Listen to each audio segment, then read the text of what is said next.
आधी रात का समय था। तूफानी रात थी। बहुत जोरों की बारिश हो रही थी।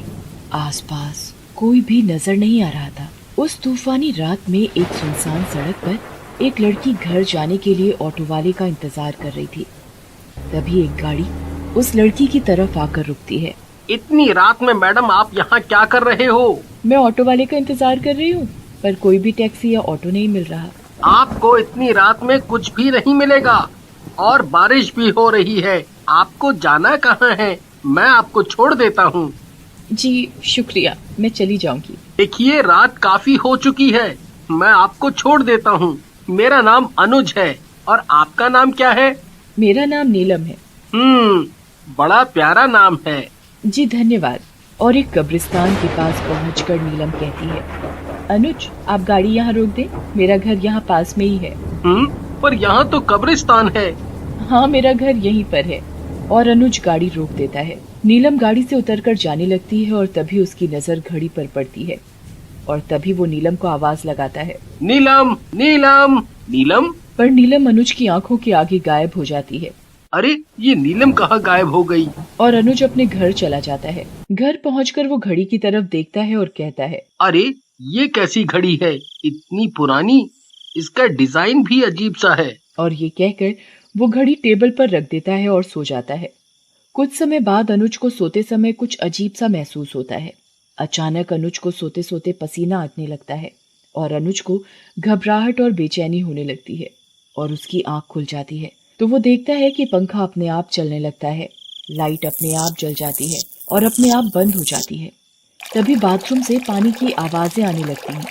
अनुज कहता है, ये अचानक क्या हो रहा है? वो बाथरूम का दरवाजा बंद करने के लिए जाता है तो देखता है कि पानी की जगह नल में से खून निकल रहा है। वो डर कर बाथरूम से निकलता है तो देखता है कि घड़ी में से एक डरावनी चुड़ैल निकलती है और उसका गला पकड़ लेती है। अनुज चीखता है पर उसकी आवाज नहीं निकलती। चुड़ैल बड़ी ही भयानक और डरावनी लग रही थी। उसकी आंखों से खून टपक रहा था। उसकी आवाज बड़ी डरावनी थी। तभी अनुज कहता है, कौन कौन हो तुम मुझे मारना क्यों चाहती हो? मुझे छोड़ दो। मैंने तुम्हारा क्या बिगाड़ा है?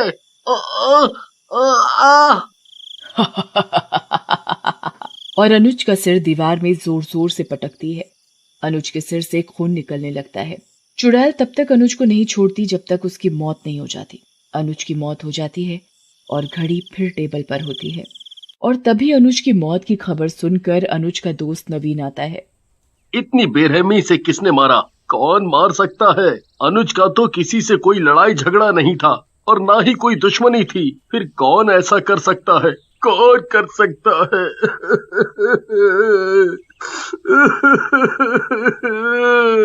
मीना, मीना। जी अभी आई। मीना, बहुत जोरों की भूख लगी है, खाना लगा दो। जी अभी लगाती हूँ। मीना नवीन को आवाज लगाती है, खाना लग गया है, आ जाओ खाना खा लो। नवीन हाथ मुंह धोकर खाना खाने बैठ जाता है। तभी मीना कहती है, अरे ये घड़ी कहाँ से लाए? कितनी अजीब सी घड़ी है और मैंने आज तक इतनी गंदी घड़ी नहीं देखी। और ये कहकर मीना घड़ी को जोर से पटक कर टेबल पर रख देती है और किचन में बर्तन धोने चली जाती है। तभी अचानक मीना को कुछ अजीब सी आवाजें सुनाई देती हैं, जैसे कोई रो रहा हो। मीना सुनने की कोशिश करती है पर रोने की आवाजें बंद हो जाती हैं। फिर मीना अपने काम में लग जाती है। तभी रोने की आवाजें फिर सुनाई देने लगती हैं। अरे ये आवाज तो घड़ी में से आ रही है। मीना घड़ी उठाती है। घड़ी में से खून निकल रहा होता है। अरे ये घड़ी में से खून कैसे निकल रहा है? खून देखकर वो डर जाती है और उस घड़ी को फेंक देती है। तभी अचानक घड़ी में से चुड़ैल निकलती है। मीना चुड़ैल को देखकर घबरा जाती है। चुड़ैल चुड़ैल आवाज लगाती है। क्या बोल रही थी? कितनी गंदी घड़ी है, कितनी बेकार है। मैं तेरा ऐसा हाल करूंगी कि तेरी रूह तक कांपेगी। अरे मैंने तुम्हारा क्या बिगाड़ा है, मुझे छोड़ दो प्लीज। तभी चुड़ैल गुस्से से आग बबूला हो जाती है और मीना का अपने नाखूनों से सारा मुंह खरोच देती है। उसके मुंह से खून खून निकलने लगता है। मीना चीखती रह जाती है पर उसकी आवाज नवीन तक नहीं पहुंच पाती। मैं तुझे मारकर और ताकतवर बन जाऊंगी। और अपने दोनों हाथों से मीना का गला दबा देती है और घड़ी टेबल पर रखी होती है। अगली सुबह, मीना, मीना, ये तुम्हें क्या हो गया? तुम्हें किसने मार डाला? किसने मार डाला? मेरा क्या होगा? मैं तुम्हारे बिना कैसे रहूंगा?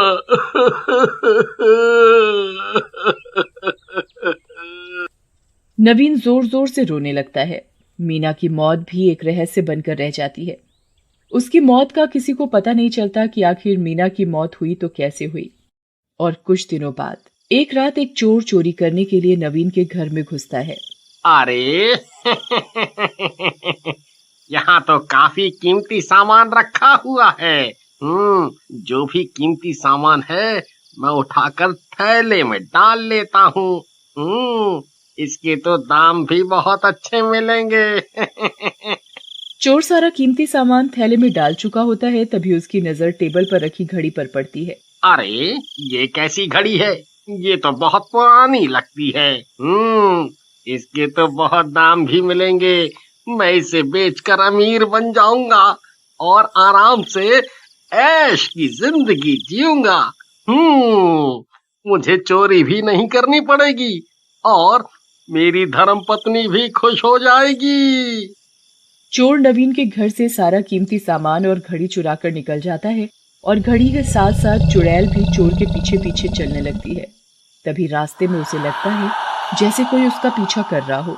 चोर पीछे मुड़कर देखता है, कोई नहीं होता।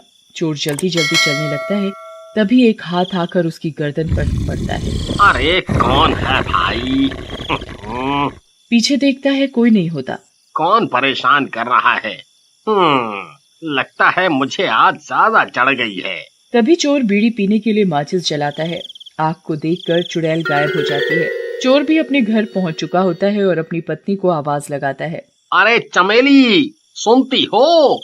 देखो आज बहुत ही तगड़ा माल हाथ लगा है।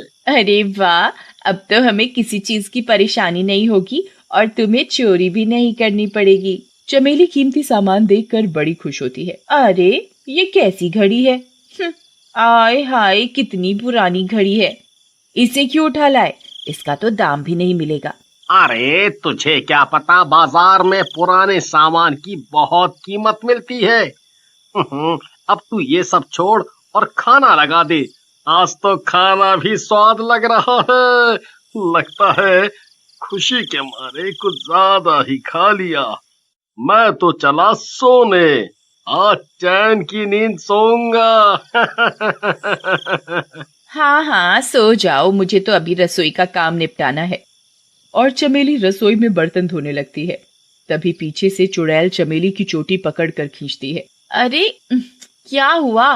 मेरी चोटी क्यों खींच रहे हो? पर कोई नहीं बोलता। अब क्या तुम्हारे मुंह में दही जम गई है?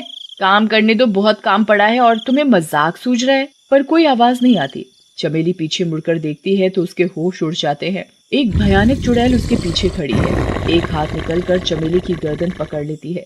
क्या बोल रही थी? मैं कितनी पुरानी खड़ी हूँ और बेकार भी, मेरे कोई दाम भी नहीं देगा। चमेली का गला और जोर से घोटने लगती है। तुम कौन हो? मुझे छोड़ दो, मुझे मत मारो। छोड़ दूं? नहीं, कभी नहीं, मैं तुझे मार डालूंगी। जैसे ही चुड़ैल चमेली का सिर दीवार में मारती है तो चमेली का हाथ लालटेन पर लग जाता है और आग निकलने लगती है। आग देखकर चुड़ैल गायब हो जाती है। अजी सुनते हो? अरे मुझे चुड़ैल से बचाओ, ये चुड़ैल मुझे मार डालेगी। अरे भगवान, क्या हुआ? क्यों चिल्ला रही हो जैसे कोई चुड़ैल देख ली हो? हाँ हाँ, चुड़ैल ही है। और चमेली अपने पति को सारा वाकया बताती है और कहती है, कल ही हम तांत्रिक बाबा के पास चलेंगे। मैं एक पहुंचे हुए बाबा को जानती हूँ, वो ही हमें इस चुड़ैल से पीछा छुड़ा सकते हैं। अगले दिन तांत्रिक बाबा के पास पहुंचकर, बाबा हमें बचाओ, इस घड़ी में चुड़ैल है, ये तो हमारी जान के पीछे हाथ धोकर पड़ी है। क्या हुआ बालिके, तुम ऐसे क्यों कह रही हो? इस पुरानी घड़ी में ऐसा क्या है? बाबा, जो भी इस घड़ी की बुराई करता है, घड़ी उसे मार डालती है। ऐसी बात है क्या? चलो मैं भी इस घड़ी की बुराई करके देखता हूँ। बाबा भी घड़ी की बुराई करने लगते हैं। हाय हाय हाय हाय हाय हाय, ये कैसी घड़ी है?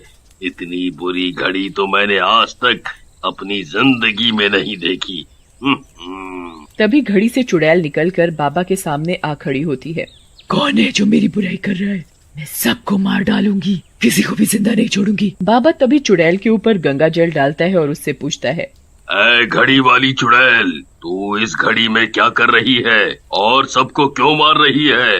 अरे इस घड़ी ने ही मेरी हंसती खेलती जिंदगी बर्बाद कर दी।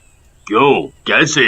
मैंने अपनी सहेली को ये घड़ी तोहफे में दी थी। कुछ समय बाद उसके घर में सबकी मौत हो गई और सब लोग इस घड़ी को ही उनकी मौत का कारण बता रहे थे और मुझे मुजरिम। मैंने इसी चक्कर में फांसी लगा ली और तभी से मेरी आत्मा इस घड़ी में है और जो भी इस घड़ी को उल्टा बोलता है मैं उसकी जान ले लेती हूँ।